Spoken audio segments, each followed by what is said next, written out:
Hello दोस्तों, स्वागत है आपका मेरे चैनल एजुकेशन क्लासेस हिंदी में। अभी तक हम लोगों ने चंद्रगुप्त नाटक के प्रथम अंक के बारे में पढ़ा, सारी जानकारियाँ ली, सारे कथन देखे, सारे तथ्य देखे। अब उसी क्रम में हम लोग द्वितीय अंक को देखेंगे। चलिए हम देरी न करते हुए हम लोग नाटक को स्टार्ट करते हैं। देखिए, द्वितीय अंक है उद्भांड में सिंधु के किनारे ग्रीक शिविर के पास वृक्ष के नीचे कार्नेलिया बैठी हुई है। कहाँ है? उद्भांड है। उद्भांड में जो सिंधु के किनारे जो नदी है उसके किनारे ग्रीक का शिविर के है और उसी के पास वृक्ष के नीचे कार्नेलिया बैठी हुई है। कार्नेलिया, देखिए कार्नेलिया क्या कह रही है, सोच रही है। सिंधु का यह मनोहर तट जैसे मेरी आंखों के सामने एक नया चित्रपट उपस्थित कर रहा है। इस वातावरण से धीरे धीरे उठती हुई प्रशांत स्निग्धता जैसे हृदय में घुस रही है। लंबी यात्रा करके जैसे मैं वहाँ पहुँच गई हूँ जहाँ के लिए चली थी। यह कितना निसर्ग सुंदर है, कितना रमणीय है। हाँ, आज वह भारतीय संगीत का पाठ देख लूँ, भूल तो नहीं गई। अब वो क्या कर रही है, वो भारतीय संगीत जो है सीख रही है, तो वो सोच रही है कि मैं उस संगीत को देख लूँ, उसका पाठ देख लूँ, कहीं मैं उस संगीत को भूल तो नहीं गई हूँ। और क्या गाती है, देखिए ये जो गीत है बहुत ही महत्वपूर्ण है, ये एग्ज़ाम में पूछा जाता है। अरुण यह मधुमय देश हमारा, वह गाती है अरुण यह मधुमय देश हमारा, जहाँ पहुँच अनजान क्षितिज को मिलता एक सहारा, अरुण यह मधुमय देश हमारा। तो ये जो शुरू की पंक्तियाँ हैं वही जो है एग्ज़ाम में पूछी जाती हैं, तो आपको ध्यान रहे कि अरुण यह मधुमय देश हमारा, जहाँ पहुँच अनजान क्षितिज को मिलता एक सहारा। तो ये द्वितीय अंक में है और यह कार्नेलिया के द्वारा गाया जाता है। फिर जो है जब वह इस गीत को गाती है तभी फिलिपस प्रवेश करता है और कहता है, कैसा मधुर गीत है कार्नेलिया, तुमने तो भारतीय संगीत पर पूरा अधिकार कर लिया है। चाहे हम लोगों को भारत पर अधिकार करने में अभी विलंब हो, कि अभी हमें भले ही भारत पर अधिकार करने में विलंब है, लेकिन तुमने भारतीय संगीत पर पूरा अधिकार कर लिया है। कार्नेलिया कहती है, फिलिप्स यह तुम हो? आज दारा की कन्या वाल्हीक जाएगी? वो पूछ रही कि आज दारा की कन्या वाल्हीक जाएगी? फिलिप्स कहता है, दारा को कन्या, दारा की कन्या नहीं कुमारी, साम्राज्ञी कहो। कार्नेलिया कहती है, असंभव है फिलिप। ग्रीक लोग केवल देशों को विजय करके समझ लेते हैं कि लोगों के हृदय पर भी अधिकार कर लिया। वह देवकुमारी से सुंदर बालिका साम्राज्ञी कहने पर तिलमिला जाती है। उसे यह विश्वास है कि वह एक महान साम्राज्य की लूट में मिली हुई दासी है, प्रणय परिणीता पत्नी नहीं। अब देखिए ये कथन आपको ध्यान देना है कि वो क्या कह रहे हैं कि लोगों के हृदय पर भी अधिकार कर लिया, कि मतलब ग्रीक लोग केवल देशों को विजय करके समझ लेते हैं कि लोगों के हृदय पर अधिकार कर लिया। वह देवकुमारी सुंदर बालिका साम्राज्ञी कहने पर तिलमिला जाती है। उसे यह विश्वास है कि वह एक महान साम्राज्य की लूट से मिली हुई दासी है, प्रणय परिणीता पत्नी नहीं है। फिलिप्स कहता है, कुमारी प्रणय के सम्मुख क्या साम्राज्य तुच्छ है? कार्नेलिया कहती है कि यदि प्रणय हो। फिलिप्स कहता है, प्रणय को तो मेरा हृदय पहचानता है। कार्नेलिया हंसती है, हंस के कहती है, ओहो यह तो बड़ी विचित्र बात है। फिलिप्स कहता है, कुमारी क्या तुम मेरे प्रेम की हंसी उड़ाती हो? कार्नेलिया कहती है, नहीं सेनापति, तुम्हारा उत्कट प्रेम बड़ा भयानक होगा, उससे तो डरना चाहिए। फिलिप्स कहता है, गंभीर होकर कहता है, मैं पूछने आया हूँ कि आगामी युद्धों से दूर रखने के लिए शिविर की सब स्त्रियाँ स्कंधावार में साम्राज्ञी के साथ जा रही हैं, क्या तुम भी चलोगी? कार्नेलिया कहती है, नहीं, संभवतः पिताजी को यहीं रहना होगा, इसलिए मेरे जाने की आवश्यकता नहीं।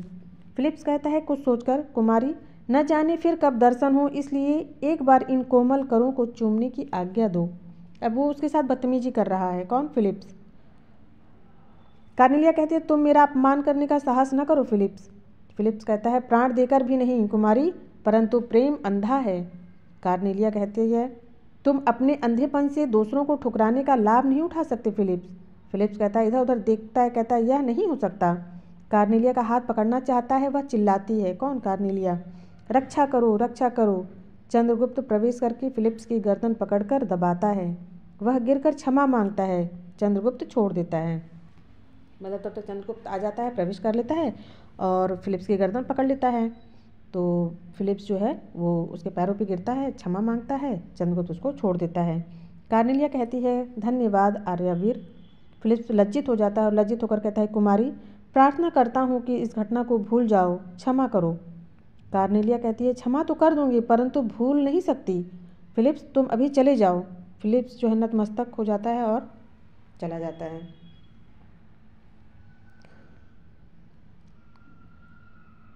चंद्रगुप्त कहता है, चलिए आपको शिविर के भीतर पहुंचा दूं। कार्नेलिया कहती है, पिताजी कहाँ हैं? उनसे यह बात कह देनी होगी, यह घटना नहीं तुम ही कह देना। चंद्रगुप्त कहता है, ओह वे मुझे बुला गए हैं, मैं जाता हूँ, उनसे कह दूंगा। कार्नेलिया कहती है, आप चलिए मैं आती हूँ। चंद्रगुप्त का प्रस्थान हो जाता है। फिर कार्नेलिया कहती है, एक घटना हो गई। फिलिप्स ने विनती की उसे भूल जाने की, किंतु उस घटना से और भी किसी का संबंध है, उसे कैसे भूल जाऊं? मतलब उस घटना से किसी और का भी संबंध है। फिलिप्स तो कहता है कि घटना तुम भूल जाओ, लेकिन उस घटना से किसी और का संबंध किसका है? चंद्रगुप्त का है। चंद्रगुप्त तो उसको आके बचाता है, तो उसी के बारे में वो सोचते हैं कि मैं उसे कैसे भूल जाऊंगी, क्योंकि कार्नेलिया जो है चंद्रगुप्त से प्रेम करने लगती है। उन दोनों में श्रृंगार और रौद्र का संगम है। उसमें चंद्रगुप्त में क्या है? श्रृंगार भी है और रौद्र भी है। वह भी कितना आकर्षक है, कितना तरंग संकुल है। इसी चंद्रगुप्त के लिए न उस साधु ने भविष्यवाणी की है भारत सम्राट होने की। उसमें कितनी विनयशील वीरता है। तो चंद्रगुप्त के लिए जो भविष्यवाणी की थी वो दांडयान ने की थी, जब वहाँ पे सिकंदर और सभी लोग बैठे हुए थे। जब सिकंदर जो है दांडयान से आशीर्वाद मांगता है विजय की, तो वो कहते हैं कि वह तुम्हारे सामने एक भावी सम्राट बैठा हुआ है। तो जो है अब प्रस्थान होता है कुछ सैनिक के साथ सिकंदर का प्रवेश। सिकंदर कहता है, विजय करने की इच्छा क्लांति से मिटती जा रही है।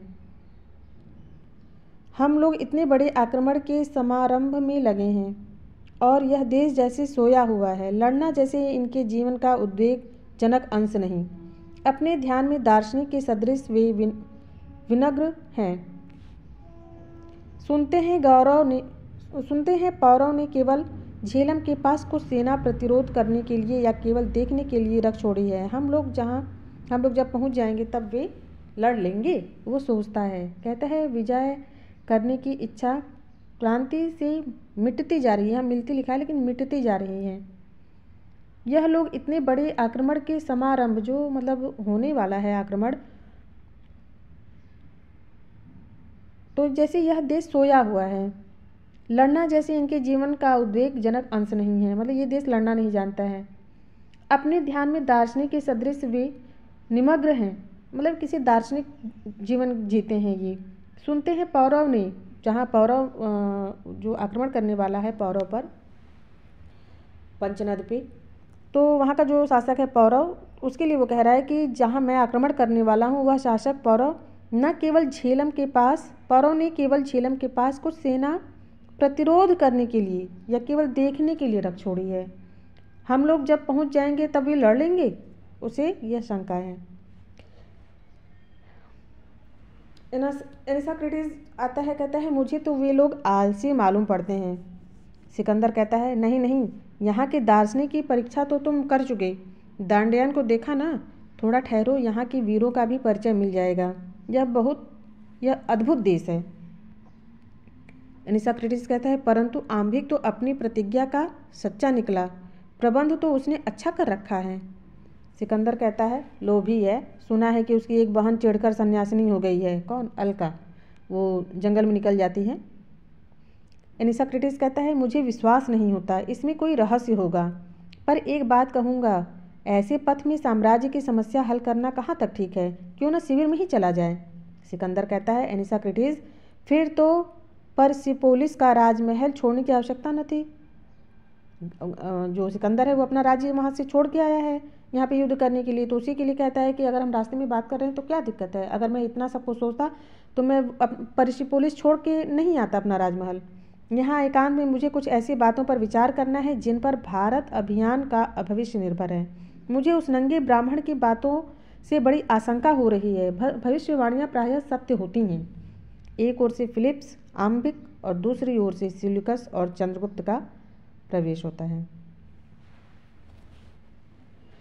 देखिए, फिलिप्स जिसने कार्नेलिया का हाथ पकड़ा था, आम्बिक जो ग्रीकों से मिल गया है, और दूसरी तरफ से सेल्यूकस है और चंद्रगुप्त है।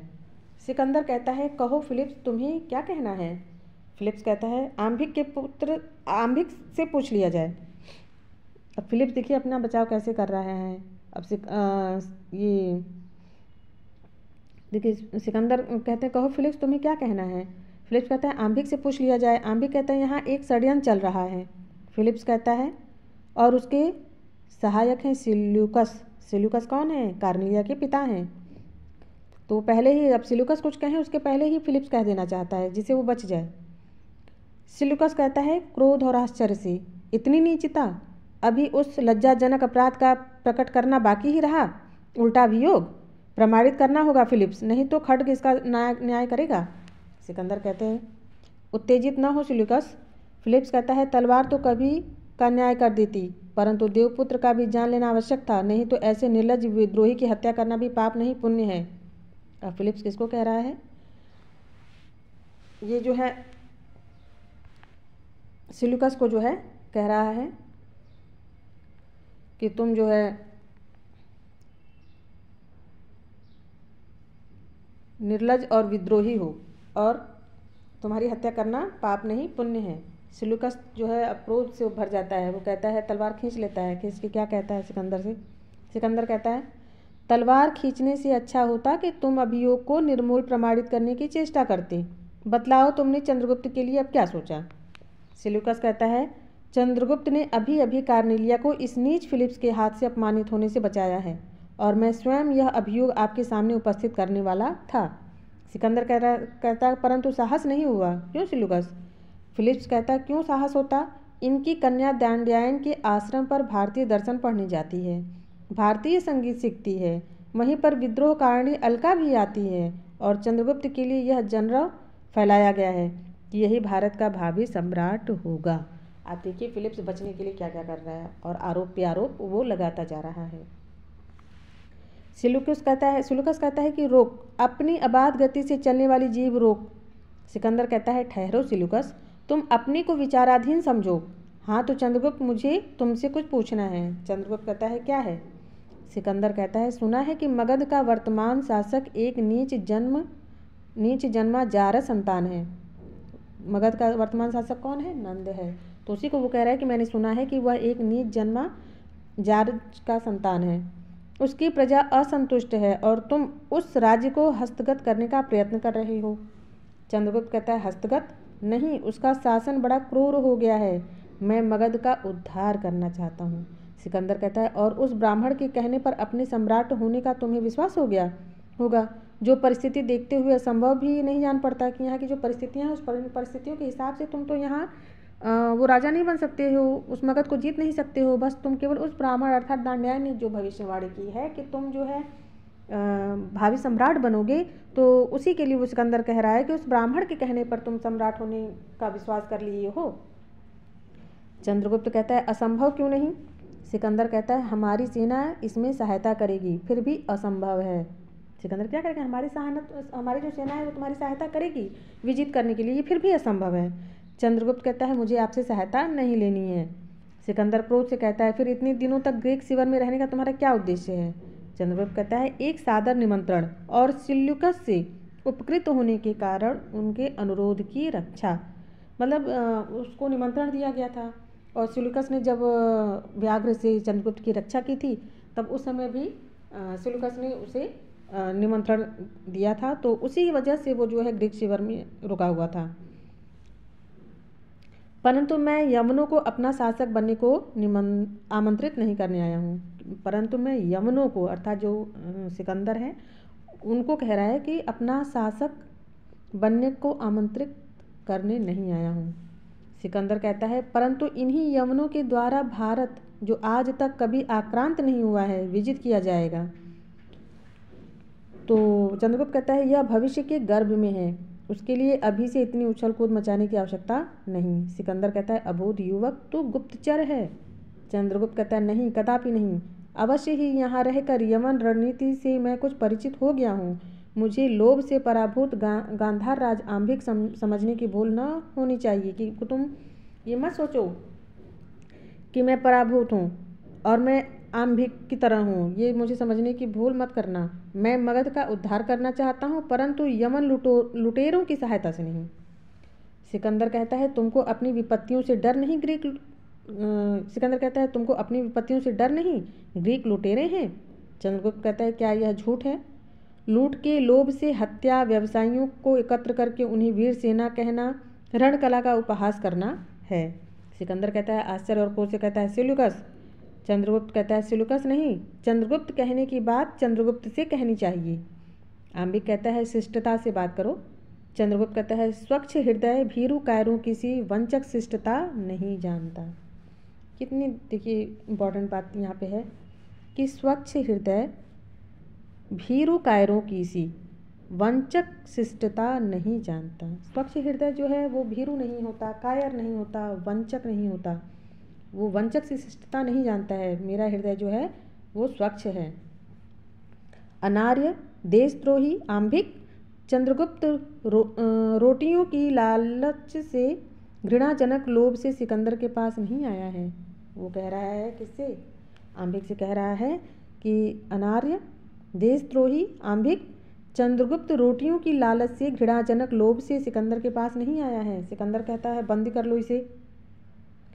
आंभिक, फिलिप्स, एनिसाक्रिटीज टूट पड़ते हैं। चंद्रगुप्त असाधारण वीरता से तीनों को घायल करता हुआ निकल जाता है। सिकंदर कहता है सेल्यूकस। सेल्यूकस कहता है सम्राट। सिकंदर कहते हैं यह क्या? सेल्यूकस कहता है आपका अविवेक। चंद्रगुप्त एक वीर युवक है। यह आचरण उसके भावी श्री और पूर्ण मनुष्यता का द्योतक है। सम्राट, हम लोग जिस काम से आए हैं उसे करना चाहिए। फिलिप्स को अंतःपुर की महिलाओं के साथ वाल्हिक जाने दीजिए। सिकंदर सोचता है, सोचकर कहता है अच्छा जाओ, और फिर प्रस्थान होता है। तो द्वितीय अंक का पहला दृश्य समाप्त होता है। तो पहले अंक में कितने दृश्य थे? 11 थे, और दूसरे में कुछ 10 दृश्य हैं, जिसका यह दूसरा है। अब इसमें क्या है देखिए, झेलम तट का वनपथ। झेलम तट का वनपथ, इसमें देखिए चाणक्य, चंद्रगुप्त और अलका का प्रवेश होता है। अलका कहती है आर्य, अब हम दोनों कहती है आर्य, अब हम लोगों का क्या कर्तव्य है? चाणक्य कहते हैं पलायन। चंद्रगुप्त कहता है व्यंग न कीजिए गुरुदेव। चाणक्य कहते हैं दूसरा उपाय क्या है? अलका कहती है क्यों नहीं? चाणक्य कहते हैं हो सकता है। दूसरी ओर देखने लगता है। चंद्रगुप्त कहता है गुरुदेव। चाणक्य कहता है परिव्राजक होने की इच्छा है क्या? यही एक सरल उपाय है। चंद्रगुप्त कहता है नहीं, कदापि नहीं। यमनों को प्रतिपद में बाधा देना मेरा कर्तव्य है और शक्ति भर प्रयत्न करूंगा। चाणक्य कहता है यह तो अच्छी बात है, परंतु सिंहरण अभी नहीं आया। चंद्रगुप्त कहता है चंद्रगुप्त कहता है उसे समाचार मिलना चाहिए। चंद्रगुप्त कहते हैं उसे समाचार मिलना चाहिए। चाणक्य कहते हैं अवश्य मिला होगा। अलका कहती यदि न आ सके। चाणक्य कहते हैं जब काली घटाओं से आकाश घिरा हो, रह रह कर बिजली चमक जाती हो, पवन स्तब्ध हो, उमस बढ़ रही हो और आषाढ़ के आरंभिक दिन हो, तब किस बात की संभावना करनी चाहिए? अलका कहती है जल बरसने की। चाणक्य कहते हैं ठीक उसी प्रकार जब देश में युद्ध हो, सिंहरण मालव को समाचार मिला हो, तब उसके आने की भी निश्चित आशा है। चंद्रगुप्त तो कहते हैं उधर देखिए वे 2 व्यक्ति कौन आ रहे हैं? सिंहरण का सहारा लिए वृद्ध गांधार राज का प्रवेश होता है। सिंहरण के सहारे वो आ रहे हैं। गांधार राज कौन है? अलका के पिता और आंभिक के पिता, जो कि यमनों की सहायता कर रहे हैं। चाणक्य कहते हैं राजन। गांधार राज कहते हैं विभव की छलनाओं से वंचित एक वृद्ध, जिसके पुत्र ने विश्वासघात किया हो और कन्या ने साथ छोड़ दिया हो, मैं वही एक अभागा मनुष्य हूँ। अलका कहती है पिताजी, गले से लिपट जाती है। गांधार राज कहते हैं बेटी अलका, अरे तू कहाँ भटक रही है? अलका कहती है कहीं नहीं पिताजी, आपके लिए छोटी सी झोपड़ी बना रखी है, चलिए विश्राम कीजिए। गांधार राज कहते हैं, नहीं तू मुझे अब की झोपड़ी में बिठाकर चली जाएगी, जो महलों को छोड़ चुकी है उसका झोपड़ियों के लिए क्या विश्वास।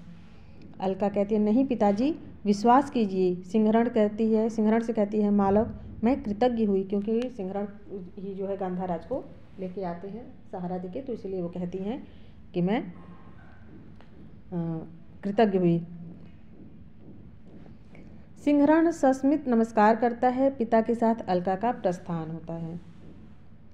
चाणक्य कहते हैं, सिंहरण तुम आ गए, परंतु सिंहरण कहता है, किंतु परंतु नहीं आ रही, आप आज्ञा दीजिए, हम लोग कर्तव्य में लग जाएं, विपत्तियों के बादल मंडरा रहे हैं। चाणक्य कहता है, उसकी चिंता नहीं, पौधे अंधकार में बढ़ते हैं और मेरी नीति लता भी उसी भांति विपत्ति तम में लहलही होगी। हाँ, केवल शौर्य से काम नहीं चलेगा, एक बात समझ लो, चाणक्य सिद्धि देखता है, साधन चाहे कैसे ही हो। बोलो तुम लोग प्रस्तुत हो। अब देखिए ये जो कथन है बहुत ही महत्वपूर्ण है। क्या है कि पौधे अंधकार में बढ़ते हैं और मेरी नीति लता भी उसी भांति विपत्ति तम में लहलही होगी। ये कथन किसका है? ये चाणक्य का कथन है। तो हाँ, केवल शौर्य से काम नहीं चलेगा, एक बात समझ लो, चाणक्य सिद्धि देखता है, साधन चाहे कैसे ही हो। बोलो तुम लोग प्रस्तुत हो। सिंहरण कहता है, हम लोग प्रस्तुत हैं। चाणक्य कहता है, तो युद्ध नहीं करना होगा। चंद्रगुप्त कहता है, फिर क्या? चाणक्य, सिंहरण और अलका को नट और नटी बनना होगा। चंद्रगुप्त बनेगा सपेरा और मैं ब्रह्मचारी। देख रहे हो चंद्रगुप्त, पर्वतेश्वर की सेना में जो एक गुल्म अपनी छावनी अलग डाले हैं, वे सैनिक कहाँ के हैं? चंद्रगुप्त कहते हैं, नहीं जानता। चाणक्य कहते हैं, अभी जानने की आवश्यकता भी नहीं, हम लोग उसी सेना के साथ अपने स्वांग रखेंगे, वहीं हमारे खेल होंगे। चलो हम लोग चलें, देखो वह नवीन गुल्म का युवक सेनापति जा रहा है। सबका प्रस्थान हो जाता है। पुरुष वेश में कल्याणी और अब सैनिक का प्रवेश हो रहा है। अब कौन आ रहा है? कल्याणी और एक सैनिक। कल्याणी कौन है? वो मगध के नंद की पुत्री है, जिसका विवाह प्रस्ताव जो है पर्वतेश्वर ठुकरा देता है। कल्याणी कहती है, सेनापति मैंने दुस्साहस करके पिताजी को चिढ़ा तो दिया, पर अब कोई मार्ग बताओ जिससे मैं सफलता प्राप्त कर सकूं। पर्वतेश्वर को नीचा दिखलाना ही मेरा प्रधान उद्देश्य है। सेनापति कहता है, राजकुमारी। कल्याणी कहता है, सावधान सेनापति। सेनापति कहता है, क्षमा हो, अब ऐसी भूल न होगी। हाँ, तो केवल एक मार्ग है। कल्याणी कहती है, वह क्या? सेनापति कहता है, घायलों को शुश्रूषा का भार ले लेना है, कि जो घायल हैं उनकी हम लोग सेवा करेंगे। कल्याणी कहती है, मगध सेनापति तुम कायर हो। सेनापति कहता है, तब जैसी आज्ञा हो। स्वगत फिर वह कहती है, स्त्री की अधीनता वैसी ही बुरी होती है तिस पर युद्ध क्षेत्र में भगवान ही बचावें। कल्याणी कहती है, मेरी इच्छा है कि जब पर्वतेश्वर यमन सेना द्वारा चारों ओर से घिर जाए, तब समय उसका उद्धार करके अपना मनोरथ पूर्ण करे।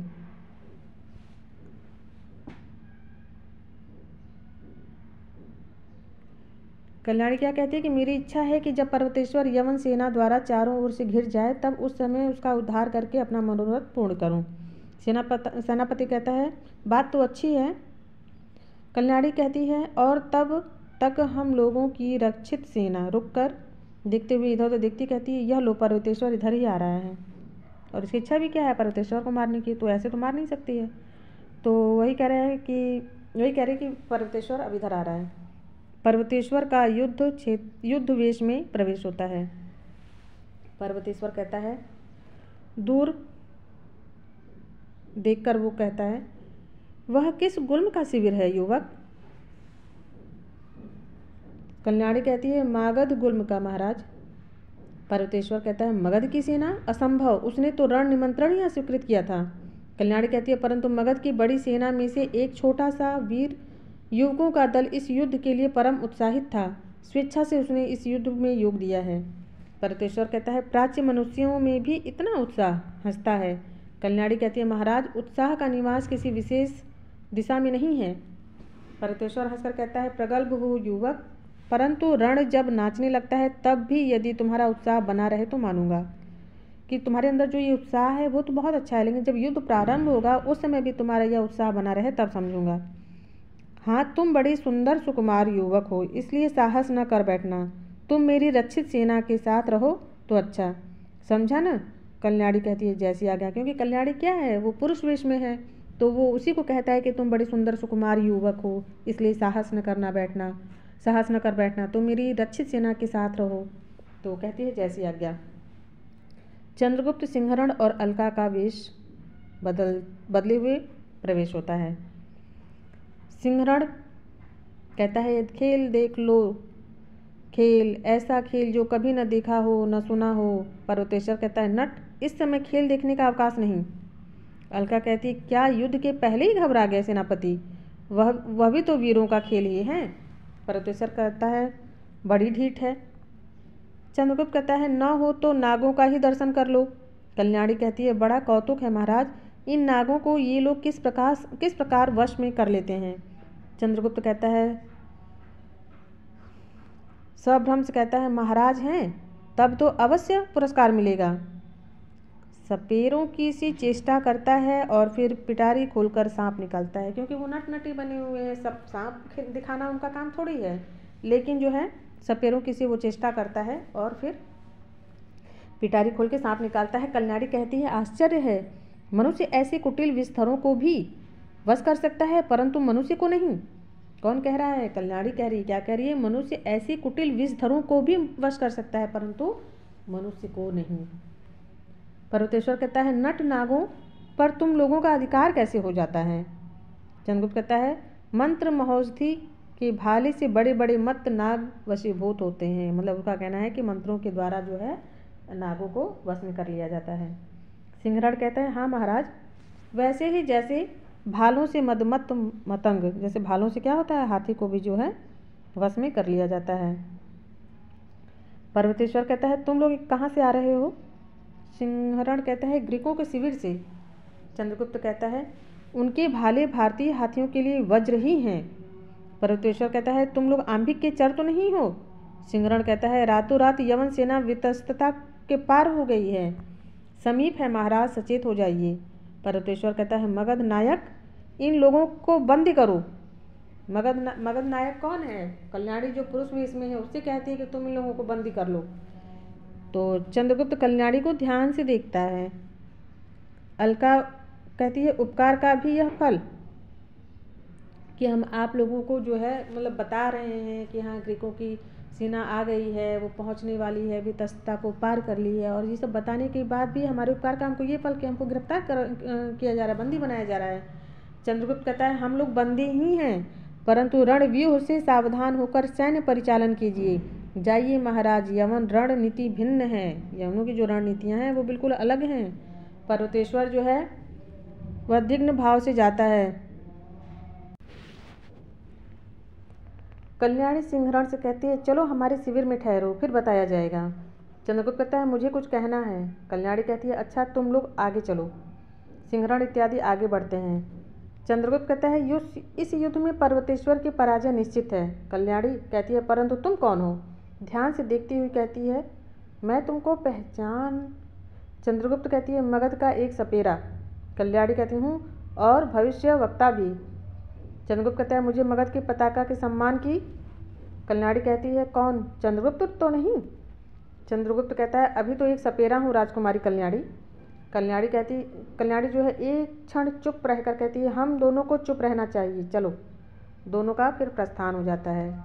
अब हम आते हैं तीसरे दृश्य में, द्वितीय अंक का तीसरा ये दृश्य है। तीसरा क्या है? युद्ध क्षेत्र सैनिकों के साथ पर्वतेश्वर। युद्ध क्षेत्र है और युद्ध क्षेत्र में सैनिकों के साथ पर्वतेश्वर आता है। पर्वतेश्वर कहता है सेनापति भूल हुई। सेनापति कहता है हाथियों ने ही उधम मचा रखा है और रथी सेना भी व्यर्थ से सो रही है।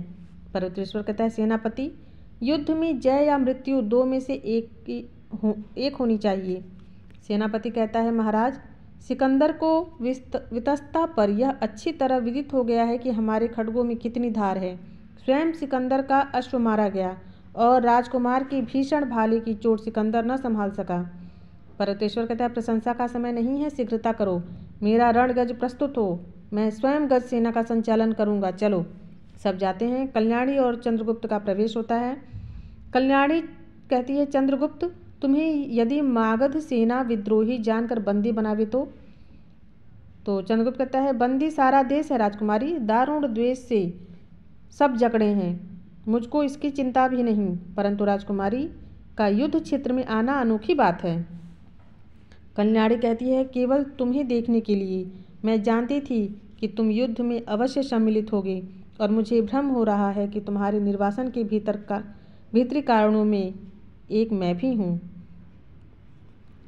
चंद्रगुप्त कहता है, परंतु राजकुमारी, मेरा हृदय देश की दुर्दशा से व्याकुल है, इस ज्वाला में स्मृति लता मुरझा गई है, मुझे कुछ याद नहीं है कि क्या हुआ था। कल्याणी कहती है, चंद्रगुप्त कहता है, राजकुमारी, समय नहीं, देखो वह भारतीयों के प्रतिकूल दैव ने मेघमाला का सृजन किया है, रथ बेकार होंगे और हाथियों का प्रत्यावर्तन और भी भयानक हो रहा है। अब सोचिए,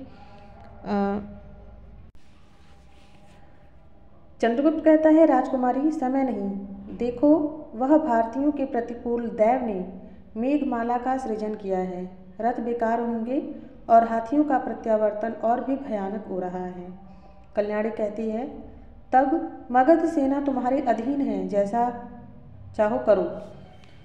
चंद्रगुप्त कहता है, पहले उस पहाड़ी पर सेना एकत्र होनी चाहिए, शीघ्र आवश्यकता होगी, पर्वतेश्वर की पराजय को रोकने की चेष्टा कर देखूं। कल्याणी कहती है, चलो। मेघों की गड़गड़ाहट, दोनों जाते हैं, एक ओर से सिल्युकस, दूसरी ओर से पर्वतेश्वर का ससैन्य प्रवेश और युद्ध। मतलब युद्ध प्रारंभ हो गया है ग्रीकों में और पर्वतेश्वर में। एक तरफ से सिल्युकस अपनी सेना के साथ आ रही है और दूसरी तरफ से सेना के साथ आ रहा है पर्वतेश्वर और युद्ध शुरू हो गया। सिल्युकस कहता है, पर्वतेश्वर अस्त्र रख दो। पर्वतेश्वर कहता है, यवन सावधान, बचाओ अपने को। तुमुल युद्ध, घायल होकर सिल्युकस का हटना। पर्वतेश्वर कहता है, सेनापति, देखो उन कायरों को रोको, उनसे कह दो कि आज रणभूमि में पर्वतेश्वर पर्वत के समान अचल है।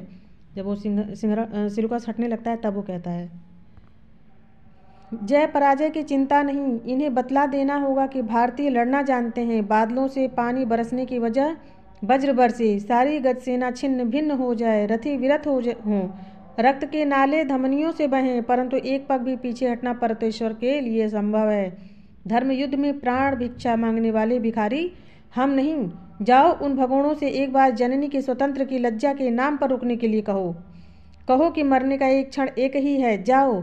सेनापति का प्रस्थान, सिंहरण और अलका का प्रवेश होता है। अब कौन आ रहा है? सिंहरण और अलका आते हैं।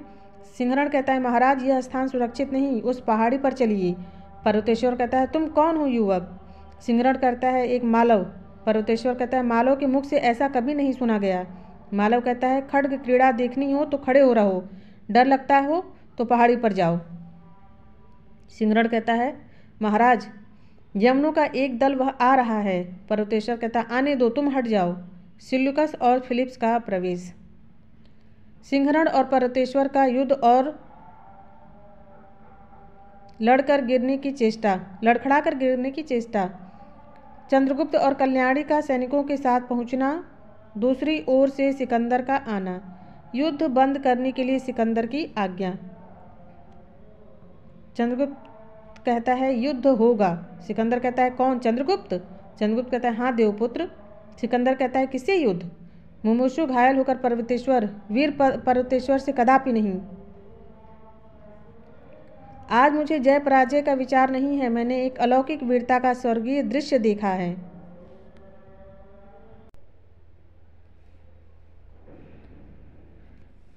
क्या कह रहा है कि सिकंदर कह रहा है कि किससे युद्ध? मुमुक्षु घायल पर्वतेश्वर, वीर पर्वतेश्वर से कदापि नहीं। आज मुझे जय पराजय का विचार नहीं, मैंने एक अलौकिक वीरता का स्वर्गीय दृश्य देखा है। कौन कह रहा है? सिकंदर कह रहा है। होमर की कविता में पढ़ी हुई किस कल्पना से मेरा हृदय भरा है, उसे यहाँ प्रत्यक्ष देखा। भारतीय वीर पर्वतेश्वर, अब मैं तुम्हारे साथ कैसा व्यवहार करूं? पर्वतेश्वर रक्त पोंछते हुए कहता है, जैसा एक नरपति अन्य नरपति के साथ करता है सिकंदर। सिकंदर कहता है, मैं तुमसे मैत्री करना चाहता हूँ। विस्मय विमुग्ध होकर तुम्हारी सराहना किए बिना मैं नहीं रह सकता। धन्य आर्यवीर। पर्वतेश्वर कहता है, मैं तुमसे युद्ध न करके मैत्री भी कर सकता हूँ। चंद्रगुप्त कहता है, पंचनद नरेश, आप क्या कर रहे हैं? समस्त मागध सेना आपकी प्रतीक्षा में है, युद्ध होने दीजिए। कल्याणी कहती है, इन थोड़े से अर्थजीव यमनों को विचलित करने के लिए पर्याप्त मागध सेना है, महाराज आज्ञा दीजिए। पर्वतेश्वर कहता है, नहीं युवक, वीरता भी एक सुंदर कला है, उस पर मुग्ध होना आश्चर्य की बात नहीं। मैंने वचन दे दिया, अब सिकंदर चाहे हटें। सिकंदर कहते हैं, कदापि नहीं। कल्याणी कहती है, शिरस्त्राण फेंक कर अपने जो है कहता है, जाती हूँ। क्षत्रिय पर्वतेश्वर तुम्हारे पतन में रक्षा न कर सकी, बड़ी निराशा हुई। पर्वतेश्वर कहते हैं, तुम कौन हो? चंद्रगुप्त कहते हैं, मागध राजकुमारी कल्याणी देवी। पर्वतेश्वर कहते हैं, ओह पराजय, निष्कृष्ट पराजय। चंद्रगुप्त और कल्याणी का प्रस्थान। सिकंदर आश्चर्य से देखता है। अलका घायल सिंहरण को उठाना चाहती है कि आंभिक आकर दोनों को बंदी करता है। चंद्रगुप्त और कल्याणी चाहते हैं। सिकंदर आश्चर्य से देखता है। अलका जो है क्या करती है, घायल सिंहरण को कौन उठाती है? अलका, क्योंकि अलका और सिंहरण में प्रेम है। आंभिक आकर दोनों को बंदी करता है। किसको? अलका को और सिंहरण को आंभिक बंदी बना लेता है। पर्वतेश्वर कहता है, यह क्या? आंभिक कहता है, इनको अभी बंदी बना रखना आवश्यक है। पर्वतेश्वर कहते हैं, तो ये लोग मेरे यहाँ रहेंगे? सिकंदर कहता है, पंचनद नरेश की जैसी इच्छा हो। अब देखिए द्वितीय अंक का चौथा दृश्य। अब तक हम लोगों ने 3 दृश्य देख लिया है, ये चौथा दृश्य है। कुल 10 दृश्य हैं। मालव में सिंहरण के उद्यान का एक अंश है। मालव में सिंहरण के उद्यान का, अभी मालव का दृश्य है और सिंहरण का एक उद्यान है, वहीं का एक अंश देखिए। मालविका प्रवेश करती है। मालविका कहाँ की है? वो मालव की है। फूल हंसते हुए आते हैं, फिर मकरंद गिराकर मुरझा जाते हैं, आंसू से धरणी को भिगोकर चले जाते हैं। एक स्निग्ध समीर का झोंका आता है, निश्वास फेंक कर चला जाता है। क्या पृथ्वी तल रोने ही के लिए है? नहीं, सबके लिए एक ही नियम तो नहीं। कोई रोने के लिए है तो कोई हंसने के लिए। फिर विचारती हुई कहती है, आजकल तो छुट्टी सी है, परंतु एक विचित्र विदेशियों का दल यहाँ ठहरा है। उनमें से एक को तो देखते ही डर लगता है। लो देखो, यह युवक आ गया, वह युवक आ गया। सिर झुकाकर फूल संवारने लगती है। वो देखती है कि कोई आ रहा है तो वह सिर झुका लेती है और फूल संवारने लगती है। इंद्रजालिक के वेश में चंद्रगुप्त का प्रवेश। चंद्रगुप्त कहता है, मालविका। मालविका कहती है, क्या आज्ञा है? चंद्रगुप्त कहता है, तुम्हारे नाग केसर की क्यारी कैसी है? मालविका कहती है, हरी भरी। चंद्रगुप्त कहता है, आज कुछ खेल भी होगा, देखोगी? मालविका कहती है, खेल तो नित्य ही देखती हूँ, न जाने कहाँ से लोग आते हैं और कुछ न कुछ अभिनय करते हुए चले जाते हैं। इसी उद्यान के कोने से बैठी हुई सब देखा करती हूँ। चंद्रगुप्त कहता है, मालविका तुमको कुछ गाना आता है? मालविका कहती है, आता तो है, परंतु। चंद्रगुप्त कहता है, परंतु क्या? मालविका कहती है, युद्ध काल है, देश में रण चर्चा छिड़ी है, आजकल मालव स्थान में कोई गाता बजाता नहीं। चंद्रगुप्त कहता है, रणभेरी के पहले यदि मधुर मुरली की एक तान सुन लूँ तो कोई हानि न होगी। मालविका कहती है, न जाने क्यों आज ऐसी कामना जाग पड़ी है। नहीं, चंद्रगुप्त कहता है कि रणभेरी के पहले यदि मधुर मुरली की एक तान सुन लूँ तो कोई हानि न होगी। मालविका न जाने क्यों आज ऐसी कामना जाग पड़ी है, मतलब उसको गीत, एक मुरली धुन सुनने की इच्छा हो रही है। किसकी? चंद्रगुप्त की। अचानक चाणक्य का प्रवेश होता है। चाणक्य कहता है, छोकरियों से बातें करने का समय नहीं है मौर्य।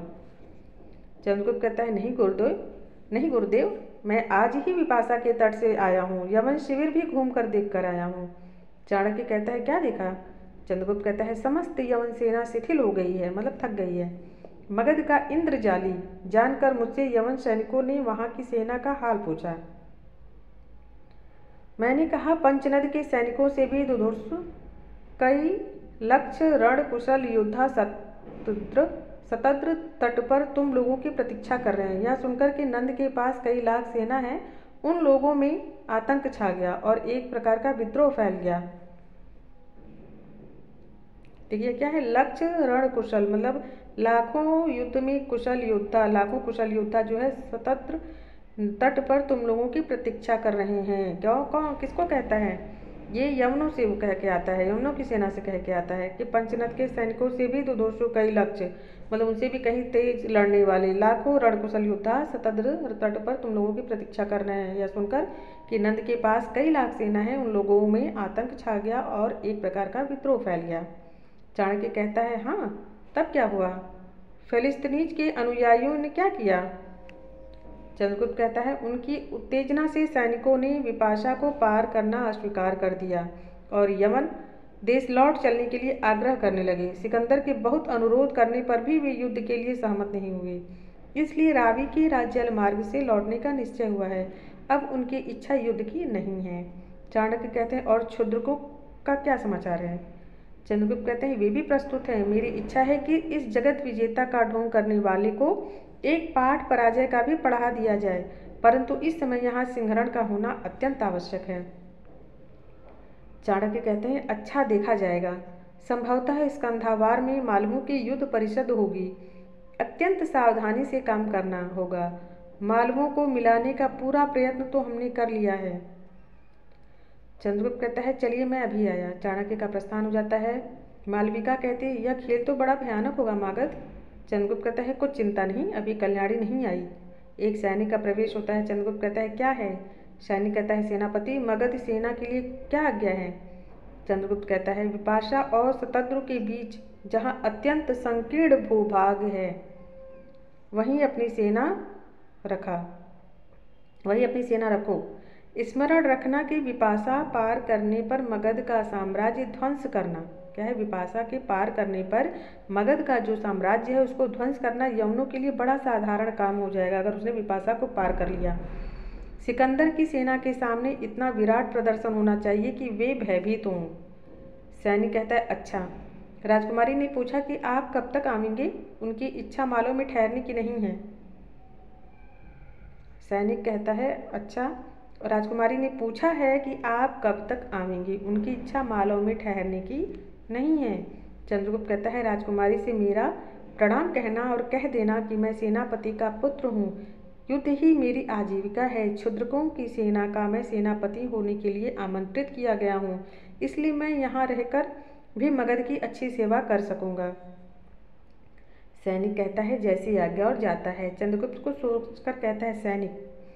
फिर वो सैनिक लौटकर आता है। सैनिक कहता है, क्या आज्ञा है? चंद्रगुप्त कहता है, राजकुमारी से कह देना कि मगध जाने की उत्कट इच्छा होने पर भी वे सेना साथ न ले जाएं, कि अगर उनकी बहुत इच्छा हो गई मगध जाने की अर्थात कल्याणी की, तो बहुत इच्छा होने पर भी जो वहाँ सेना रुकी हुई है उस सेना को लेकर न जाएं। सैनिक कहता है, इसका उत्तर भी लेकर आना होगा? चंद्रगुप्त कहता है, नहीं। फिर सैनिक का प्रस्थान हो जाता है। फिर जो है मालविका कहती है, मालव में बहुत सी बातें मेरे देश से विपरीत हैं। इनकी युद्ध पिपासा बलवती है। फिर युद्ध? चंद्रगुप्त कहता है, तो क्या तुम इस देश की नहीं हो? मालविका कहती है, नहीं, मैं सिंधु की रहने वाली हूँ आर्य। वहाँ युद्ध विग्रह नहीं, न्यायालयों की आवश्यकता नहीं, प्रचुर स्वर्ण के रहते भी कोई उसका उपयोग नहीं, इसलिए अर्थमूलक विवाद कभी उठते ही नहीं। मनुष्य के प्राकृतिक जीवन का सुंदर पालना मेरा सिंधु देश है। मतलब वहाँ के जो लोग हैं, जो मालविका के जो लोग हैं, सिंधु के लोग हैं, वो प्रकृति से प्रेम करने वाले हैं, प्रकृति को ही सब कुछ समझते हैं। चंद्रगुप्त कहता है, तो यहाँ कैसे चली आई हो? मालविका कहती है, मेरी इच्छा हुई कि और देशों को भी देखूं। तक्षशिला में राजकुमारी अलका से कुछ ऐसा स्नेह हुआ कि वहीं रहने लगी। उन्होंने मुझे घायल सिंहरण के साथ यहाँ भेज दिया। कुमार सिंहरण बड़े सहृदय हैं, परंतु मागध तुमको देखकर तो मैं चकित हो जाती हूँ। कभी इंद्रजाली, कभी कुछ। भला इतना सुंदर रूप तुम्हें विकृत करने की क्या आवश्यकता है? चंद्रगुप्त कहता है शुभी, मैं तुम्हारी सरलता पर मुग्ध हूँ, तुम इन बातों को पूछकर क्या करोगी? फिर वो प्रस्थान करता है। मालविका कहती है, स्नेह से हृदय चिकना हो जाता है, परंतु बिछलने का भय भी होता है। अद्भुत युवक है, देखो कुमार सिंहरण कब आते हैं। अब देखिए ये क्या कह रही है कि स्नेह से हृदय चिकना हो जाता है, परंतु बिछलने का भय भी होता है, अर्थात मालविका भी के हृदय में भी चंद्रगुप्त के प्रति प्रेम भाव उत्पन्न हो रहा है। तो कौन हो गई? कार्नेलिया हो गई, मालविका हो गई और कल्याणी, ये तीनों जो है उससे प्रेम करने लगी हैं। अलका जो है वो सिंहरण से कर रही है।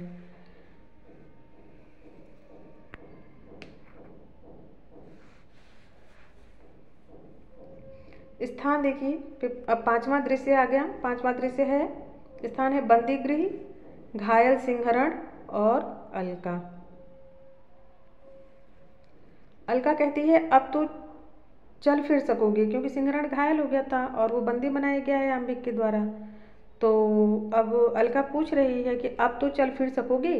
सिंहरण कहता है हाँ अलका, परंतु बंदी गृह में चलना फिरना व्यर्थ है। अलका कहती है नहीं मालव, बहुत शीघ्र स्वस्थ होने की चेष्टा करो, तुम्हारी आवश्यकता है। सिंहरण कहता है क्या? अलका कहती है सिकंदर की सेना रावी पार हो रही है, पंचनद से संधि हो गई, अब यवन लोग निश्चित होकर आगे बढ़ना चाहते हैं। आर्य चाणक्य का एक चर यह संदेश सुना गया है। सिंहरण कहता है कैसे? अलका कहती है चपड़क वेश में गीत गाता हुआ भीख मांगता आता था, उसने संकेत से अपना तात्पर्य कह सुनाया कि चाणक्य ने एक संदेशवाहक को भेजा था, वो वेश धारण करके आता है एक भीख मांगने वाले के वेश में, और वह अपना अपना तात्पर्य जो कहना चाहता था वो सुना के गया है। सिंहरण कहता है तो क्या आर्य चाणक्य जानते हैं कि मैं यहाँ बंदी हूँ? अलका कहती है हाँ, आर्य चाणक्य इधर की सब घटनाओं को जानते हैं। सिंहरण कहता है तब तो मालव पर शीघ्र ही आक्रमण करना होगा। मतलब सिंहरण कहता है कि तब तो मालव पर शीघ्र ही आक्रमण होगा। सिंहरण जो है वो तो मालव का ही रहने वाला है, वो तो मालव की रक्षा करेगा, तो वो कह रहा है कि तब तो मालव पर शीघ्र ही आक्रमण होगा।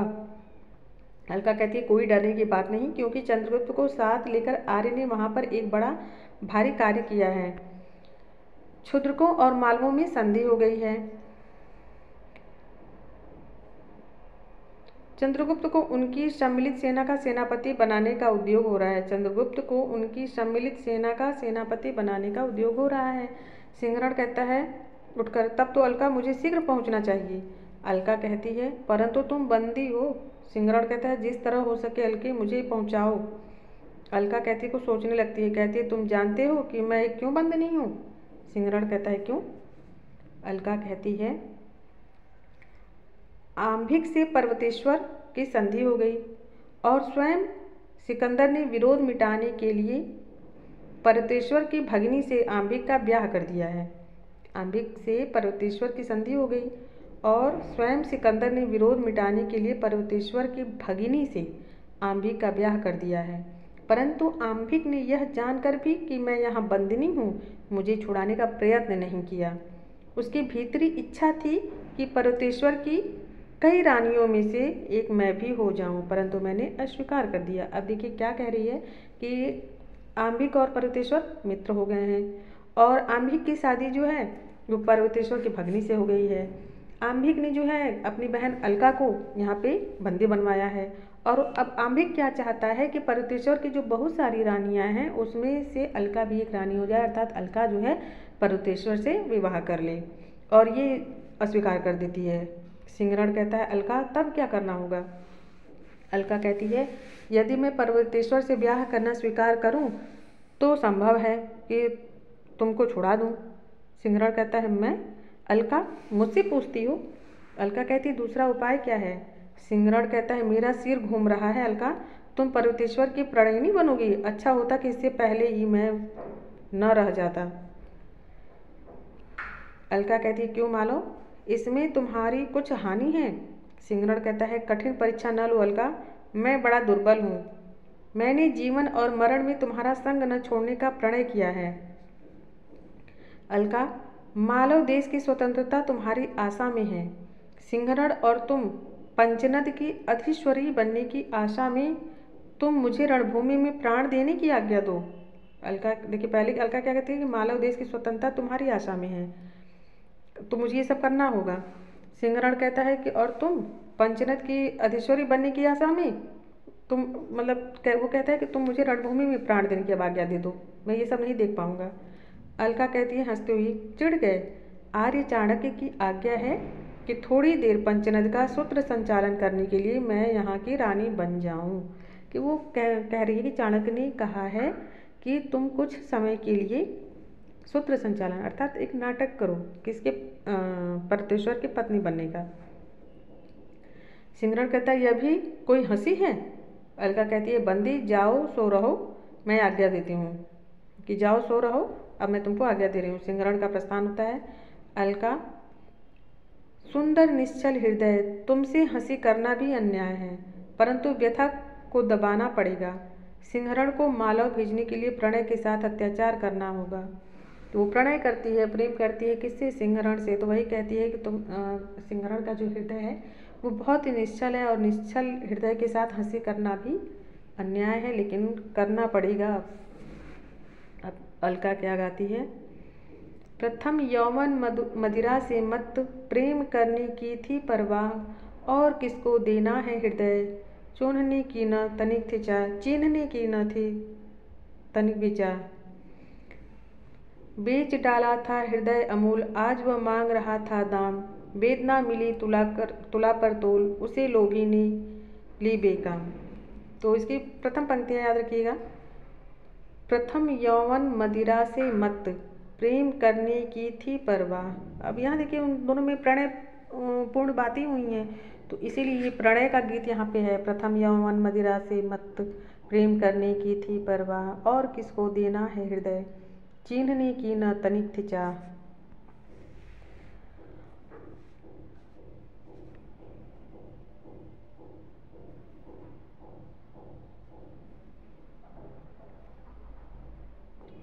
फिर अभी वो गीत गा ही रही थी, तब तक जो है पर्वतेश्वर का प्रवेश होता है। पर्वतेश्वर कहता है सुंदरी अलका, तुम कब तक यहाँ रहोगी। अलका कहती है यह बंदी बनाने वाले की इच्छा पर निर्भर करता है। पर्वतेश्वर कहता है तुम्हें कौन बंदी कहता है, यह तुम्हारा अन्याय है अलका, चलो सुसज्जित राजभवन तुम्हारी प्रत्याशा में है। अलका कहती है नहीं पौरव, मैं राजभवनों से डरती हूँ, क्योंकि उनके लोभ से मनुष्य आजीवन मानसिक कारावास भोगता है। अब देखिए ये बहुत कथन इम्पॉर्टेंट है कि मैं राजभवनों से डरती हूँ, क्योंकि उनके लोभ से मनुष्य आजीवन मानसिक कारावास भोगता है। तो ये आपको याद रखना है कि जब अलका जो है बंदी बनाई गई है और सिंहरण, तब पर्वतेश्वर उसे मिलने आता है, तो पर्वतेश्वर से वो ये बात कह रही है। पर्वतेश्वर कहता है इसका तात्पर्य। अलका कहती है कोमल सैया पर लेटे रहने की प्रत्याशा में स्वतंत्रता का भी विसर्जन करना पड़ता है। ये भी बहुत महत्वपूर्ण है। यही उन विलासपूर्ण राजभवनों का प्रलोभन है। जब वो उसको राजभवन में चलने के लिए कहता है, तो अलका कहती है कोमल सैया पर लेटे रहने की प्रत्याशा में स्वतंत्रता का भी विसर्जन करना पड़ता है। यही उन विलासपूर्ण राजभवनों का प्रलोभन है। पर्वतेश्वर कहता है व्यंग न करो अलका, पर्वतेश्वर ने जो कुछ किया है वह भारत का एक बच्चा जानता है, परंतु दैव प्रतिकूल हो तब क्या किया जाए। अलका कहती है मैं जानती हूँ, परंतु आपकी आत्मा इसे मानने के लिए प्रस्तुत न होगी। हम लोग जो आपके लिए देश के लिए प्राण देने को प्रस्तुत थे, केवल यमनों को प्रसन्न करने के लिए बंदी किए गए। पर्वतेश्वर कहता है बंदी कैसे। अलका कहती है बंदी नहीं तो और क्या, सिंहरण जो आपके साथ युद्ध करते घायल हुआ है, आज तक वह क्यों रोका गया। पंचनद नरेश, आपका न्याय अत्यंत सुंदर है ना। पर्वतेश्वर कहता है कौन कहता है कि सिंहरण बंदी है, उस वीर की मैं प्रतिष्ठा करता हूँ अलका, परंतु उससे द्वंद्व युद्ध किया करना चाहता हूँ। अलका कहती है क्यों। पर्वतेश्वर कहता है क्योंकि अलका के दो प्रेमी नहीं जी सकते, क्योंकि अब वो अपने को भी उसका प्रेमी मान रहा है, और सिंहरण तो है ही, तो वही कह रहा है कि मैं उसे द्वंद्व युद्ध करना चाहता हूँ। जब अलका पूछती है क्यों, तो कहते हैं कि क्योंकि अलका के दो प्रेमी नहीं हो सकते या नहीं जी सकते। अलका कहती है, महाराज यदि भोपालों का सा व्यवहार न मांगकर आप सिकंदर से द्वंद्व युद्ध मांगते तो अलका को विचार करने का अवसर मिलता कि अगर आप यवनों से युद्ध की करते तो मैं अभी ये विचार करती, लेकिन आपने ऐसा नहीं किया। पर्वतेश्वर कहता है, यदि मैं सिकंदर का विपक्षी बन जाऊं तो तुम मुझे प्यार करोगी अलका? सच कहो। अलका कहती है, तब विचार करूंगी, पर वैसी संभावना नहीं। पर्वतेश्वर कहता है, क्या प्रमाण चाहती हो अलका? अलका कहती है, सिंहरण के देश पर यवनों का आक्रमण होने वाला है, वहाँ तुम्हारी सेना यवनों की सहायक न बने और सिंहरण अपने मालव की रक्षा के लिए मुक्त किया जाए। वो कह रही है कि क्या हो कि जो यमन का आक्रमण होने वाला है सिंहरण के देश पर, वहाँ तुम्हारी सेना जो है वो यवनों की सहायता नहीं करेगी और सिंहरण को अपने मालव की रक्षा के लिए उसे स्वतंत्र कर दिया जाए, मुक्त कर दिया जाए। पर्वतेश्वर कहता है, मुझे स्वीकार है। अलका कहती है, तो मैं भी राजभवन में चलने के लिए प्रस्तुत हूँ, परंतु एक नियम पर। पर्वतेश्वर कहते हैं, वह क्या? अलका कहती है, यही कि सिकंदर के भारत में रहने तक मैं स्वतंत्र रहूंगी। पंचनद नरेश, यह दस्यु दल बरसाती बाढ़ के समान निकल जाएगा, विश्वास रखिए। पर्वतेश्वर कहते हैं, सच कहती हो अलका? अच्छा, मैं प्रतिज्ञा करता हूँ, तुम जैसा कहोगी वही होगा। सिंहरण के लिए रथ आवेगा और तुम्हारे लिए शिव का, देखो भूलना मत। चिंतित भाव से फिर प्रस्थान हो जाता है। अब देखिए अलका क्या कहती है कि वो एक शर्त रखती है कि मैं तब तक जो है आपकी नहीं होंगी जब तक सिकंदर भारत में रहेगा। सिकंदर जब तक भारत में रहेगा तब तक मैं स्वतंत्र रहूंगी। पंचनद नरेश अर्थात पर्वतेश्वर, यह जो दस्यु दल है जो आया है वह बरसाती बाढ़ के समान है और वो एक दिन चला जाएगा, विश्वास कीजिए, तब मैं आपसे मिलूंगी। पर्वतेश्वर कहता है, तुम सच कहती हो अलका?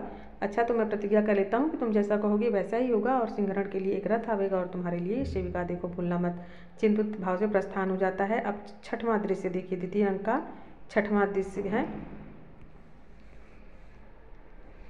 मालवों के स्कंधावार में युद्ध परिषद, देवबल। अब मालवों का जो स्कंधावार है वहाँ युद्ध का परिषद है उनका पूरा, उसमें एक देवबल है। परिषद के सम्मुख मैं यह ज्ञप्ति उपस्थित करता हूँ कि यवन युद्ध के लिए जो संधि मालव क्षुद्रकों से हुई है उसे सफल बनाने के लिए आवश्यक है कि दोनों गणों की एक सम्मिलित सेना बनाई जाए और उसके सेनापति क्षुद्रकों के से मनोनीत सेनापति मागध चंद्रगुप्त ही हों, उन्हीं की आज्ञा से सैन्य संचालन हो। देवबल कह रहा है कि परिषद जो बैठे हुए हैं कि उनके सामने मैं एक बात कहना चाहता हूँ कि जो यवन युद्ध होने वाला है उसमें जो संधि हुई है मालवों की, जो संधि मालव क्षुद्रकों से हुई है, तो यवन युद्ध होने वाला है और मालव और क्षुद्र जो चंद्रगुप्त की सेना है उनसे एक संधि हुई है, तो उसे सफल बनाने के लिए आवश्यक है कि दोनों गढ़ों की एक सम्मिलित सेना बना दी जाए और सम्मिलित सेना का जो सेनापति होगा वो क्षुद्रकों के मनोनीत सेनापति मागध चंद्रगुप्त ही हों और वो जो कहें उन्हीं के हिसाब से सैन्य का संचालन हो। तब तक सिंहरण का प्रवेश और परिषद में हर्ष हो जाता है, सभी खुश हो जाते हैं जब सिंहरण आ जाता है तो सब कहते हैं कुमार सिंहरण की जय। नागदत्त कहता है, मगध एक साम्राज्य है, लिच्छवी और वृची गणतंत्र को कुचलने वाले मगध का निवासी हमारी सेना का संचालन करे, यह अन्याय है, मैं इसका विरोध करता हूँ। अब देवबल कहता है सेनापति बनाने के लिए चंद्रगुप्त को, लेकिन जो नागदत्त है वो कहता है कि मगध एक साम्राज्य है, लिच्छवी और वृजी गणतंत्र को कुचलने वाले, जो मगध है उन्होंने लिच्छवी को और वृजी गणतंत्र को समाप्त किया था, तो वहीं मगध का निवासी हमारी सेना का जो संचालन करे ये मुझे मंजूर नहीं है। सिंहरण कहता है, मैं मालव सेना का वलाधिकृत हूँ, मुझे सेना का अधिकार परिषद ने प्रदान किया है और साथ ही मैं संधि विग्रहिक का कार्य भी करता हूँ। पंचनद की परिस्थिति में स्वयं देख आया हूँ। मागध चंद्रगुप्त को भी भली भांति जानता हूँ। मैं चंद्रगुप्त के आदेशानुसार युद्ध चलाने के लिए सहमत हूँ और भी मेरी एक प्रार्थना है। उत्तरापथ के विशिष्ट राजनीतिज्ञ आर्य चाणक्य के गंभीर राजनीतिक विचार सुनने पर आप लोग अपना कर्तव्य निश्चित करें। गणमुख्य कहते हैं आर्य चाणक्य व्यासपीठ पर आवे।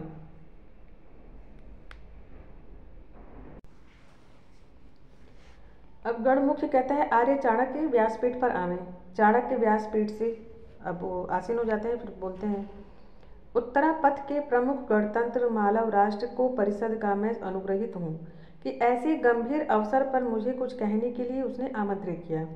गणतंत्र और एक राज्य का प्रश्न यहाँ नहीं, क्योंकि लिच्छवी वृज्जियों का अपकर करने वाला मगध का एक राज्य शीघ्र ही गणतंत्र में परिवर्तित होने वाला है। युद्ध काल में एक नायक की आज्ञा माननी पड़ती है। वहाँ शलाका ग्रहण करके शस्त्र प्रहार करना असंभव है। अतएव सेना का एक नायक तो होना ही चाहिए, और यहाँ की परिस्थिति में चंद्रगुप्त से बढ़कर इस कार्य के लिए दूसरा व्यक्ति न होगा। वितस्ता प्रदेश के अधीश्वर पर्वतेश्वर के यवनों से संधि करने पर भी चंद्रगुप्त ही के उद्योग का यह फल है कि पर्वतेश्वर की सेना यवन सहायता को न आवेगी। उसी के प्रयत्न से यवन सेना में विद्रोह भी हो गया है, जिससे उनका आगे बढ़ना असंभव हो गया है। परंतु सिकंदर की कूटनीति प्रत्यावर्तन से भी विजय चाहती है। वह अपनी विद्रोही सेना को स्थल मार्ग से लौटने की आज्ञा देकर नौ बल के द्वारा स्वयं सिंधु संगम तक के प्रदेश विजय करना चाहता है। उसमें मालवों का नाश निश्चित है। अतएव सेनापतित्व के लिए आप लोग चंद्रगुप्त को वरण करें तो क्षुद्रकों का सहयोग भी आप लोगों को मिलेगा। चंद्रगुप्त को उन लोगों ने भी सेनापति बनाया है। जो रहता है नागदत्त रहता है। नागदत्त कहता है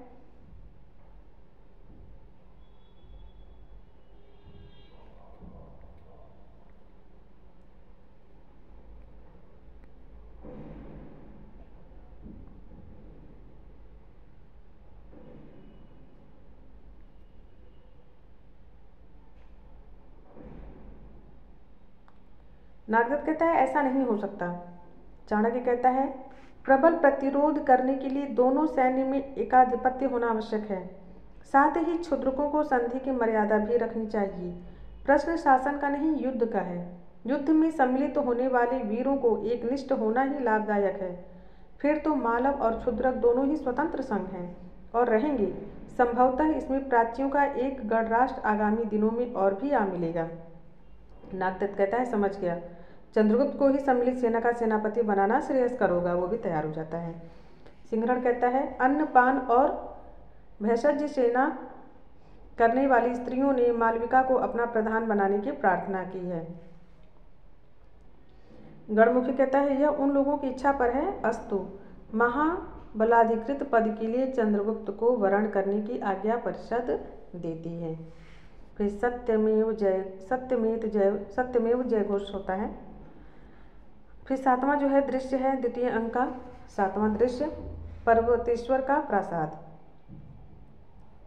अलका कहती है सिंहरण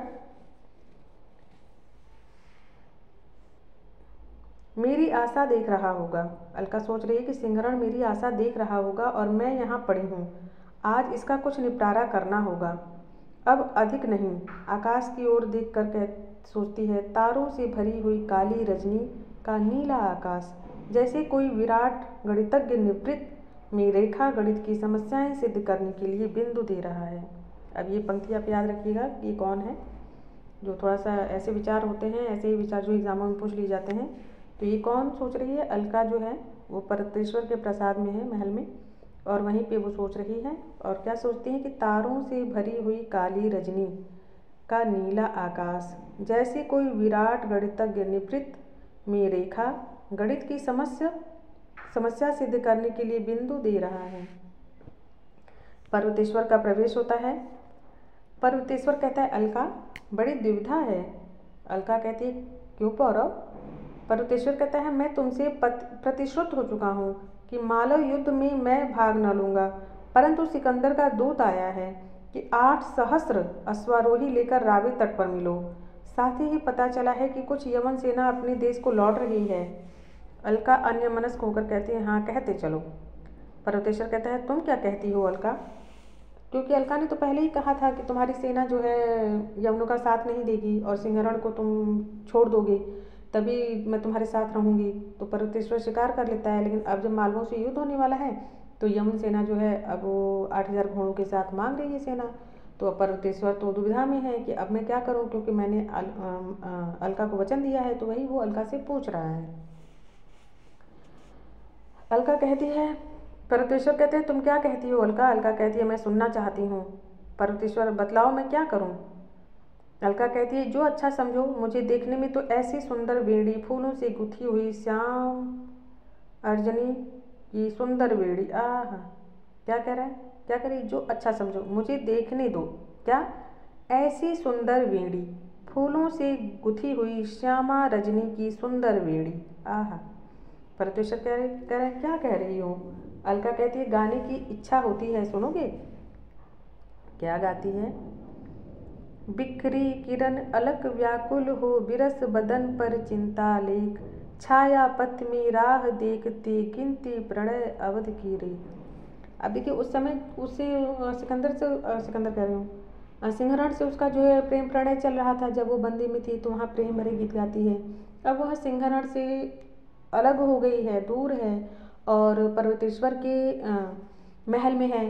तो अब वह जब सिंहरण से दूर है तो उससे विरह का गीत गा रही है, उससे मिलने का गीत गा रही है। तो आप इस तरह भी पहचान सकते हैं, अगर कहानी को अच्छे से पढ़ेंगे तो आप मतलब जान जाएंगे, चीज़ों को समझ जाएंगे कि कब किस परिस्थिति में कौन क्या गा रहा है। मालविका थी, वो सिंधु देश की रहने वाली थी, प्रकृति के बीच में थी, तो वो प्रकृति से भरा जो है गाना गा रही थी। अलका जो है बाहर से आई हुई थी, तो वो भारत से रिलेटेड जो है गाना अरुण या मधुमय देश हमारा वो गा रही है। तो आप परिस्थितियों के हिसाब से भी गाने को समझ सकते हैं कि ये गाना कौन गा रहा है। तो ये क्या गा रही है? बिखरी किरण अलक व्याकुल हो, बिरस बदन पर चिंता लेख, छाया पथ में राह देखती गिनती प्रणय अवध की रेख, प्रियतम के आगमन पंथ में उड़ रही है कोमल धूल, कादम्बिनी उठी है ढकने वाली दूर जलाद के कोल। तो आप इस कविता को, अरे इस गीत को देख लीजिएगा। इतना नहीं पूछता है, ऊपर की एक आध दो लाइनें पूछती हैं। परमेश्वर कहता है अलका मैं पागल होता जा रहा हूँ, यह तुमने क्या कर दिया है? अलका कहती है मैं तो गा रही हूँ। पर्वतेश्वर कहता है परिहास न करो, बताओ मैं क्या करूँ? अलका कहती है यदि सिकंदर के रण निमंत्रण में तुम न जाओगे तो तुम्हारा राज्य चला जाएगा। पर्वतेश्वर कहता है बड़ी विडम्बना है अलका। अलका कहती है पराधीनता से बढ़कर विडम्बना और क्या है, कि तुमने तो दूसरों की अधीनता स्वीकार कर ली है, तो इससे बड़ी विडम्बना क्या है? अब समझ गए होगे कि वह संधि नहीं पराधीनता की स्वीकृति थी। पर्वतेश्वर कहता है मैं समझता हूँ कि 1,000 अश्वारोहियों को साथ लेकर वहाँ पहुँच जाऊँ, फिर कोई बहाना ढूंढ निकालूंगा। अलका मन में कहती है मैं चलूँ, निकल भागने का ऐसा अवसर दूसरा न मिलेगा। प्रकट करके कहती है अच्छी बात है, परंतु मैं भी साथ चलूँगी, मैं यहाँ अकेले क्या करूँगी? पर्वतेश्वर कहता है चलना। पर्वतेश्वर का प्रस्थान होता है। अब यह 8वां दृश्य आता है, द्वितीय अंक का 8वां दृश्य। रावी के तट पर सैनिकों के साथ मालविका और चंद्रगुप्त, नदी में दूर पर कुछ नावें। देखिए रावी का तट है, रावी के तट पर सैनिकों के साथ कौन कौन है? मालविका है, क्योंकि महिलाओं की तरफ से मालविका बनी है, और जो पुरुष सेना है उसका जो सेनापति है वो चंद्रगुप्त है। और नदी में दूर कुछ नावें हैं। मालविका कहती है मुझे शीघ्र उत्तर दीजिए। चंद्रगुप्त कहता है जैसा उचित समझो, तुम्हारी आवश्यक सामग्री तुम्हारे अधीन रहेगी। सिंहरण को कहाँ छोड़ा? मालविका कहती है आते ही होंगे। चंद्रगुप्त कहता है सैनिकों से तुम लोग कितनी दूर तक गए थे? सैनिक कहता है अभी 4 योजन तक यवनों का पता नहीं, परंतु कुछ भारतीय सैनिक रावी के उस पार दिखाई दिए।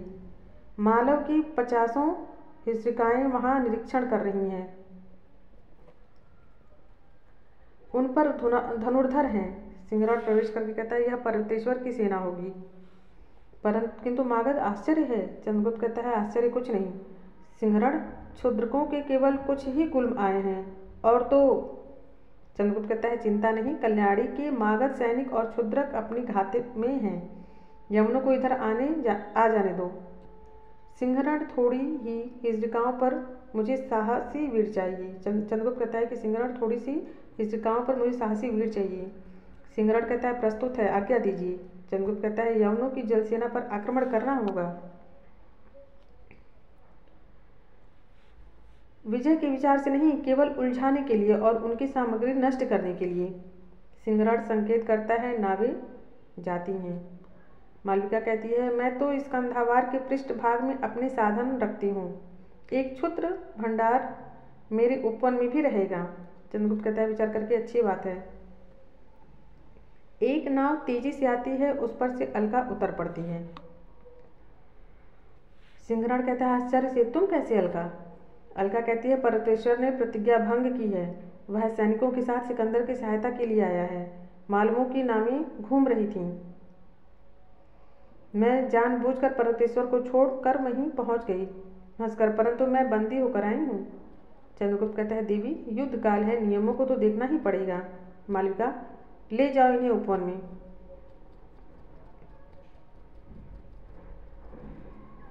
मालविका कहती है, मालविका और अलका का प्रस्थान होता है। मालव रक्षकों के साथ एक यमन का प्रवेश। मालव रक्षक है और आ कौन रहा है? यमन। यमन कहता है मालव के संधि विग्रही अमात्य से मिलना चाहता हूँ। सिंहरण कहता है तुम दूत हो? यमन कहता है हाँ। सिंहरण कहता है कहो मैं यही हूँ। यमन कहता है देवपुत्र ने आज्ञा दी है कि मालव नेता मुझसे आकर भेंट करें। देवपुत्र किसको कहा जा रहा है? सिकंदर को। तो यमन कह रहा है कि देवपुत्र ने आज्ञा दी है कि मालव नेता मुझसे आकर भेंट करें और मेरी जल यात्रा की सुविधा का प्रबंध करें। सिंहरण कहता है सिकंदर से मालवों की ऐसी कोई संधि नहीं हुई है जिससे वे इस कार्य के लिए बाध्य हों। हाँ, भेंट करने के लिए मालव सदैव प्रस्तुत हैं, चाहे संधि परिषद में या रणभूमि में। यमन कहता है तो यही जाकर कह दूँ? सिंहरण कहता है हाँ जाओ। रक्षकों से कहता है इन्हें सीमा तक पहुँचा दो। यमन का रक्षकों के साथ प्रस्थान होता है। चंद्रगुप्त कहता है मालव हम लोगों ने भयानक दायित्व उठाया है, इसका निर्वाह करना होगा। सिंहरण कहता है जीवन मरण से खेलते हुए करेंगे वीरवर। चंद्रगुप्त कहता है परंतु सुनो तो, यमन लोग आर्यों की रणनीति से नहीं लड़ते, वे हम ही लोगों के युद्ध हैं, जिनमें रणभूमि के पास ही कृषक स्वच्छंदता से हल चलाता है। यमन आतंक फैलाना जानते हैं और उसे अपनी रणनीति का प्रधान अंग मानते हैं। निरीह साधारण प्रजा को लूटना, गांवों को जलाना उनकी भीषण परंतु साधारण कार्य है। सिंहरण कहता है युद्ध सीमा के पास के लोगों को मित्र भिन्न दुर्गों में एकत्र होने की आज्ञा प्रचारित हो गई है। जो होगा देखा जाएगा कि जो युद्ध सीमा के पास रहते हैं उनके लिए एक अलग दुर्ग बना दिया गया है, उसी दुर्ग में वो रह रहे हैं। चंद्रगुप्त कहता है पर एक बात सदैव ध्यान में रखनी होगी। सिंहरण कहता है क्या? चंद्रगुप्त कहता है यही कि हमें आक्रमणकारी यवनों को यहाँ से हटाना है और उन्हें जिस प्रकार हो भारतीय सीमा के बाहर करना है, इसलिए शत्रु की ही नीति से युद्ध करना होगा।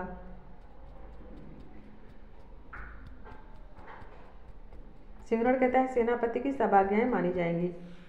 चलिए अब 9वां दृश्य है, द्वितीय अंक का 9वां दृश्य।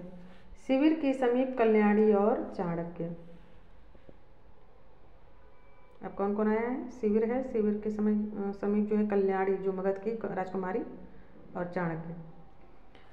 कल्याणी कहती है आर्य अब मुझे लौटने की आज्ञा दीजिए, क्योंकि सिकंदर ने विपाशा को अपने आक्रमण की सीमा बना ली है। अग्रसर होने की संभावना नहीं और अमात्य राक्षस भी आ गए हैं, उनके साथ मेरा जाना ही उचित है। चाणक्य कहता है और चंद्रगुप्त से क्या कह दिया जाए? कल्याणी कहती है मैं नहीं जानती। चाणक्य कहता है परंतु राजकुमारी उसका असीम प्रेम पूर्ण हृदय भग्न हो जाएगा, कि मतलब उसका जो प्रेम है उसके मन में भरा हुआ वो खत्म हो जाएगा, भग्न हो जाएगा, वह बिना पतवार भी की नौका के सदृश इधर उधर बहेगा। कल्याणी कहती है आर्य मैं इन बातों को नहीं सुनना चाहती, क्योंकि समय ने मुझे अव्यवस्थित बना दिया है। अमात्य राक्षस का फिर प्रवेश हो जाता है। राक्षस कहता है कौन? चाणक्य। चाणक्य कहता है हाँ अमात्य, राजकुमारी मगध लौटना चाहती हैं। राक्षस कहता है तो उन्हें कौन रोक सकता है? चाणक्य कहता है क्यों, तुम रोकोगे? तुम रोकोगे? राक्षस कहता है क्या? तुमने सबको मूर्ख समझ लिया है। चाणक्य कहता है जो होंगे वे अवश्य समझे जाएंगे। अमात्य मगध की रक्षा अभिष्ट नहीं है क्या? राक्षस कहता है मगध विपन्न कहाँ? चाणक्य कहता है तो मैं क्षुद्रकों से कह दूं कि तुम लोग बाधा न दो, और यवनों से भी यह कह दिया जाए कि वास्तव में यह स्कंधावार प्राच्य देश के सम्राट का नहीं है, जिससे भयभीत होकर तुम विपाशा पार नहीं होना चाहते। यह तो क्षुद्रकों की क्षुद्र सेना है जो तुम्हारे लिए मगध तक पहुंचने का सरल पथ छोड़ देने को प्रस्तुत है। क्यों? राक्षस विचार करता है, कहता है आह ब्राह्मण, मैं स्वयं रहूंगा। यह तो मान लेने योग्य सम्मति है, परंतु चाणक्य कहता है फिर परंतु लगाया, तुम स्वयं रहो और राजकुमारी भी रहे, और तुम्हारे साथ जो नवीन गुल्म आए हैं उन्हें भी रखना पड़ेगा। जब सिकंदर रावी की अंतिम छोर पर पहुंचेगा तब तुम्हारी सेना का काम पड़ेगा। राक्षस कहता है फिर भी मगध पर मेरा स्नेह है, मैं उसे उजड़ने और हत्याओं से बचाना चाहता हूँ। प्रस्थान होता है। कल्याणी कहती है क्या इच्छा है अमात्य? राक्षस कहता है मैं इसका मुंह भी नहीं देखना चाहता, पर इसकी बातें मानने के लिए विवश हो रहा हूँ। राजकुमारी कहती है यह मगध का विद्रोही अब तक बंदी कर लिया जाता नहीं। राक्षस कह रहा है कि मैं इसका मुंह भी नहीं देखना चाहता, पर इसकी बातें मानने के लिए विवश हो रहा हूँ। राजकुमारी यह मगध का विद्रोही अब तक बंदी कर लिया जाता यदि इसके स्वतंत्रता की आवश्यकता न होती। कल्याणी कहती है जैसी सम्मति हो। चाणक्य का पुनः प्रवेश होता है। चाणक्य कहता है अमात्य, सिंह पिंजड़े में बंद हो गया है। राक्षस कहता है कैसे? चाणक्य कहता है जल यात्रा में इतना विघ्न उपस्थित हुआ कि सिकंदर को स्थल मार्ग से मालवों पर आक्रमण करना पड़ा। अपनी विजयों पर फूल कर उसने ऐसा किया, परंतु जा फंसा उनके चंगुल में। अब इधर उधर क्षुद्रकों और मागधों की नवीन सेनाओं से उसको बाधा पहुंचानी होगी। मतलब इन लोग मालवों के जाल में, जो सिकंदर और मालवों की सेना है, सबने मिलकर ऐसा जाल बिछाया था कि सिकंदर अब फंस गया है। राक्षस कहता है तब तुम क्या कहते हो, क्या चाहते हो? चाणक्य कहता है यही कि तुम अपनी संपूर्ण सेना लेकर विपाशा के तट की रक्षा करो, और क्षुद्रकों को लेकर मैं पीछे से आक्रमण करने जाता हूँ। इसमें तो डरने की कोई बात नहीं। राक्षस कहता है मैं स्वीकार करता हूँ। चाणक्य कहता है यदि न करोगे तो अपना ही अनिष्ट करोगे। वे प्रस्थान करता है। कल्याणी कहती है विचित्र ब्राह्मण है अमात्य, मुझे तो इसको देख कर डर लगता है। राक्षस कहता है विकट है राजकुमारी, एक बार इससे मेरा द्वंद्व होना अनिवार्य है, परंतु अभी मैं इससे बचना चाहता हूँ, परंतु मैं उसे बचाना चाहता हूँ। कल्याणी कहती है चलिए। कल्याणी का प्रस्थान हो जाता है। चाणक्य का पुनः प्रवेश। चाणक्य का पुनः प्रवेश होता है। चाणक्य जो है नंद कहता है कि नंद को अपनी प्रेमिका सुवासिनी से तुम्हारे अनुचित संबंध का विश्वास हो गया है। प्रथम अंक में हमने देखा था जो मगध का विलास समाज था, उसमें जो है अलका, राक्षस और नंद ये जो विलासी जीवन जी रहे हैं, विलासिता को कार्य कर रहे हैं, तो वहाँ पे हम लोगों ने देखा था। तो वहीं उसी को वो कह रहा है कि नंद को अपनी प्रेमिका सुवासिनी से तुम्हारे अनुचित संबंध का विश्वास हो गया है, कि वो जान गया है कि तुम्हारे संबंध हैं सुवासिनी से, और सुवासिनी से कौन प्रेम कर रहा है? आनंद भी कर रहा है। अगर तुम वहाँ अभी जाओगे तो तुम्हारा लौटना ठीक नहीं होगा, अर्थात नंद तुमको छोड़ेगा नहीं, समझे? तो चाणक्य का सवेग प्रस्थान हो जाता है। राक्षस सिर पकड़कर बैठ जाता है। फिर इस अंक का जो द्वितीय अंक है, इसका 10वां और आखिरी ये दृश्य है। इसमें देखिए मालव दुर्ग का भीतरी भाग एक शून्य परकोटा मालविका है। मालविका कहती है अलका इधर तो कोई भी सैनिक नहीं है, यदि शत्रु इधर से आवे तब। अलका कहती है दुर्ग ध्वंस करने के लिए यंत्र लगाए जा चुके हैं, परंतु मालव सेना अभी सुख की नींद नहीं सो रही है। सिंहरण को दुर्ग की भीतरी रक्षा का भार देकर चंद्रगुप्त नदी तट से यवन सेना के पृष्ठ भाग पर आक्रमण करेंगे। आज ही युद्ध का अंतिम निर्णय है। जिस स्थान पर यवन सेना को ले आना अभिष्ट था वहां तक पहुंच गई है। मालविका कहती है अच्छा चलो, कुछ नवीन आहत आ गए हैं, उनकी सेवा का प्रबंधन करना है। मतलब कुछ नए जो लोग हैं, सैनिक हैं, वो घायल हो गए हैं, वो आ गए हैं, तो उनकी सेवा करना है। अलका कहती है देखकर मालविका मेरे पास धनुष है और कटार है, इस आपत्ति काल में एक आयुध अपने पास रखना चाहिए, तू कटार अपने पास रख ले। मालविका कहती है मैं डरती हूँ, घृणा करती हूँ, रक्त की प्यासी छुरी अलग करो अलका, मैंने सेवा का व्रत लिया है। अलका कहती है प्राणों के भय से शस्त्र से घृणा करती हो क्या? मालविका कहती है प्राण तो धरोहर हैं, जिसका होगा वही लेगा, मुझे भयों से इसकी रक्षा करने की आवश्यकता नहीं, मैं जाती हूँ। अलका कहती है अच्छी बात है, जा, परंतु सिंहरण को शीघ्र ही भेज दे, यहाँ जब तक कोई ना आ जाए मैं नहीं हट सकती। मालविका का प्रस्थान हो जाता है। अलका कहती है संध्या का नीरव निर्जन प्रदेश है, बैठूं। अकस्मात बाहर से हल्ला होता है, कुछ शब्द होता है। क्या चंद्रगुप्त ने आक्रमण कर दिया? परंतु यह स्थान बड़ा ही अरक्षित है। उठ जाती है, अरे वह कौन है? कोई यवन सैनिक है क्या? तो सावधान हो जाऊं। धनुष चढ़ाकर तीर मारती है, यवक सैनिक का पतन। दूसरा फिर आता है, उसे भी मारती है। तीसरी बार स्वयं सिकंदर ऊपर आता है, तीर का वार बचाकर दुर्ग में कूदता है और अलका को पकड़ना चाहता है। सहसा सिंहरण का प्रवेश और युद्ध। सिंहरण तलवार चलाते हुए तुमको स्वयं इतना साहस नहीं करना चाहिए सिकंदर, तुम्हारा प्राण बहुमूल्य है।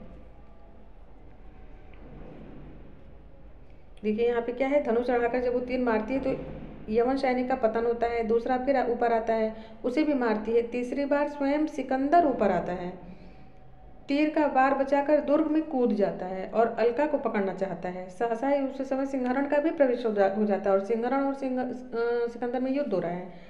सिंहरण कहता है तलवार चलाते हुए तुमको स्वयं इतना साहस नहीं करना चाहिए सिकंदर, तुम्हारा प्राण बहुमूल्य है। सिकंदर कहता है सिकंदर केवल सेनाओं को आज्ञा देना नहीं जानता है, बचाओ अपने को। भाले का वार करता है। सिंहरण इस फुर्ती से बर्छे को ढाल पर लेता है कि वह सिकंदर के हाथ से छूट जाता है। यमनराज विवश होकर तलवार चलाता है, किंतु सिंहरण के भयानक प्रत्याघात से घायल होकर गिरता है। 3 यमन सैनिक कूद कर आते हैं। इधर से मालव सैनिक पहुंचते हैं। सिंहरण कहता है यमन दुस्साहस न करो, तुम्हारे सम्राट की अवस्था शोचनीय है, ले जाओ इनकी शुश्रूषा करो। यमन दुर्ग द्वार टूटता है और अभी हमारे वीर सैनिक इस दुर्ग को मटियामेट करते हैं। यमन कह रहा है कि तुम्हारा जो दुर्ग द्वार है टूटेगा और हमारे जो वीर सैनिक है इस दुर्ग को मटियामेट करते हैं। सिंहरण कहता है पीछे चंद्रगुप्त की सेना है मूर्ख, इस दुर्ग में आकर तुम सब बंदी होगी, ले जाओ सिकंदर को उठा के ले जाओ, जब तक और मालवों को यह न विदित हो जाए कि वह यही सिकंदर है, कि जल्दी से ले जाओ कि मालव यहाँ न जानने पाए कि ये वही सिकंदर है, नहीं तो तुम्हारी स्थिति अच्छी नहीं होगी। मालव सैनिक कहता है सेनापति रक्त का बदला, इस नृशंस ने निरीह जनता का अकारण वध किया है, प्रतिशोध।